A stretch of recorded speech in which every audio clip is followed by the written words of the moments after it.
Hai sahabat Wasis, apa kabar? Ketemu lagi di podcast Wasis, cerdas berbicara, siarkan kebenaran. Bersama saya Toti Kurniawati. Di episode kali ini kita akan belajar bagaimana melatih vokal, suara, artikulasi, dan pengucapan. Dan juga kejelasan ya. Suara yang baik akan mendapatkan tanggapan yang menguntungkan dari pendengarnya. Mempunyai vokal yang baik bukanlah hanya dimiliki oleh seorang penyiar radio atau televisi saja. Siapapun bisa mendapatkan suara yang bagus dan bisa diperoleh lewat praktek yang kontinu. Latihan menjadikannya sempurna pastinya ya sahabatku. Oke, jika Anda ingin mendapatkan suara yang enak didengar, Anda harus mampu mengoptimalkan jenis suara Anda sehingga sesuai dengan yang Anda harapkan. Suara yang baik dan kualitas vokal yang baik, semua itu bisa ditingkatkan dan dibentuk dengan latihan rutin, pernafasan atau senam muka, olah vokal, dan juga rutin dilakukan setiap hari. Public speaker wajib punya kualitas vokal yang bulat, tidak pecah dan enak didengar. Sebelumnya kita harus tahu dulu nih pengertian nafas dan vokal menurut KBBI. Napas atau tidak bakunya adalah nafas adalah udara yang diisap melalui hidung atau mulut dan dikeluarkan kembali dari paru-paru. Vokal artinya mengenai suara, bunyi bahasa yang dihasilkan oleh arus udara dari paru-paru melalui pita suara dan penyempitan pada saluran suara di atas glotis. Satuan fonologis yang diwujudkan dalam lafal tanpa pergeseran seperti A, I, U, E, O. Nah, saatnya kita latihan olah vokal ya dan juga teknik pernafasan. Anda bisa mengikutinya dengan disambil mendengarkan podcast dari saya ini ya. Oke, yang pertama, ambil nafas, keluarkan tanpa suara. Tarik nafas, hirup udara melalui hidung, lalu keluarkan melalui mulut perlahan-lahan sampai habis tanpa suara. Kemudian, ambil nafas, keluarkan dengan suara desis. Keluarkan dengan cara berdesis, putus-putus, seperti Anda memompa isi udara keluar. Akan tampak diafragma Anda sedang bergerak. Kemudian, tarik nafas, keluarkan dengan suara vokal A, I, U, E, O dengan nada dari rendah ke nada yang tinggi. Ya, itu tadi. Dan selanjutnya Anda bisa berlatih seperti muka singa atau lion voice untuk melemaskan otot-otot wajah ya. Au, au gitu ya. Jadi muka Anda AEO sampai merasa sakit, sampai rahangnya terasa gitu ya. Oke, untuk melepaskan otot-otot wajah, muka diciutkan bersamaan dengan menguncupkan jari kedua tangan. Kemudian muka dilebarkan sambil menjulurkan lidah dengan jari yang dikembangkan.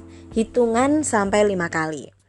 Yang selanjutnya kita bisa mengurut rahang nih sahabat nih. Untuk melemaskan otot-otot wajah, jari-jari mengurut pipi dari muka ke belakang.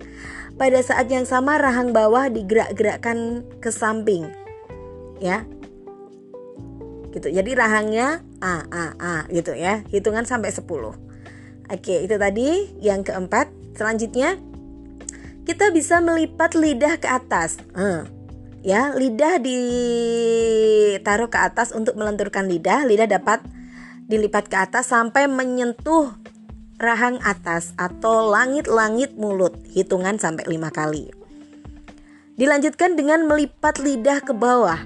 Untuk melenturkan lidah dilipat ke bawah ya, di barisan gigi bawah dengan ditekan. Hitungan sampai 5 kali.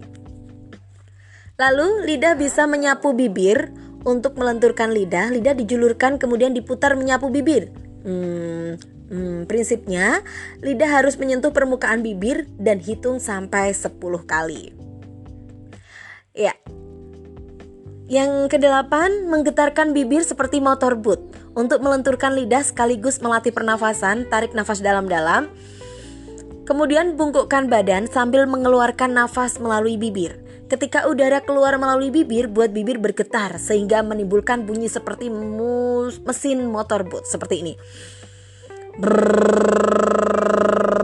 Dan waktu badan membungkuk, biarkan tangan tergantung lemas sambil menggoyang telapak tangan. Hitung sampai 10 kali. Ya, kemudian yang ke-9, mengatupkan gigi. Untuk melemaskan otot-otot rahang, gigi dikatupkan dengan kuat. Sementara di saat yang sama, kedua tangan mengepal dengan kuat dan bibir dalam posisi terbuka lebar. Hitung sampai 10 kali. Ya. Kemudian latihan leher nih, sahabat nih ya. Untuk memperkuat otot-otot leher dan bahu, kaki direntangkan, tangan di pinggang, kemudian leher digerakkan ke kanan ke kiri tanpa berhenti di tengah. Hitung sampai 10 kali. Ya. Sudah, Anda bisa mengulang-ulang podcast ini nanti ya. Kemudian pijat tenggorokan Anda untuk melenturkan tenggorokan dan pita suara. Tarik nafas, keluarkan perlahan-lahan, mengucapkan bunyi gitu ya. Nah, sementara itu jari tangan memijit tenggorokan, leher bergerak ke atas dan ke bawah. Hitung sampai 10 kali. Oke, itu ya. Memutar bahu juga bisa untuk memperkuat otot bahu sehingga dada menjadi bidang sekaligus membuat tahan duduk dalam waktu lama kalau pas siaran gitu ya. Putar sendi bahu, diputar-putar terus, hitung sampai 10 kali. Oke, dan untuk melatih suara diafragma ini, kualitas suara yang diperlukan seorang pembicara adalah suara perut. Nah, seperti yang saya gunakan waktu bicara ini adalah saya pakai suara perut. Suara perut adalah suara yang keluar dari rongga badan antara dada dan perut, dikenal dengan sebutan suara diafragma. Jadi suara ini akan lebih bertenaga atau powerful, bulat, terdengar jelas, dan keras tanpa harus berteriak. Untuk bisa mengeluarkan suara diafragma, kita bisa melakukan latihan ringan sebagai berikut, yaitu mengucapkan huruf vokal A, I, U, E, O dengan panjang. Tarik nafas lalu keluarkan A dengan bulat ya. Ya teman-teman ya. Ini Anda bisa lakukan terus-menerus sampai nafas Anda habis. Lanjutkan lagi untuk huruf lainnya. Suarakan A dari nada rendah lalu naik sampai A nada tinggi ya. Ambil nafas pelan-pelan, ketika diafragma dirasa udah penuh, buang pelan-pelan untuk nambah power. Buang nafas itu, hela dengan cara berdesis. Seperti memompa isi udara keluar. Ya, ini seperti yang tadi saya bicarakan di awal, akan tampak diafragma Anda bergerak. Nah, saat mengambil nafas, bahu jangan sampai terangkat ya, teman-teman ya. Kalau terangkat berarti Anda bernafas tidak dengan diafragma tapi dengan paru-paru. Contoh, ketika orang sedang ambil nafas mendadak karena kaget, ia akan mengambil nafas dengan paru-paru. Aduh, aku kaget sekali, misalnya seperti itu. Oke, itu dia tadi teman-teman. Latihan olah vokal kita pada hari ini. Itu insya Allah kalau sering Anda lakukan setiap hari, Anda akan mendapatkan kualitas suara yang jelas, pengucapannya, olah vokalnya, dan jangan lupa latihan setiap hari. Oke, terima kasih dari saya. Semoga episode kali ini membawa manfaat untuk Anda dan terus membawa manfaat untuk Anda. Jangan lupa share podcast ini dan jangan lupa ajak teman-teman Anda untuk terus latihan olah vokal agar membuat Anda lebih percaya diri dalam public speaking ataupun dalam berbicara di depan umum ya. Terima kasih banyak. Sekian dari saya, Toti Kurniawati. Bye-bye.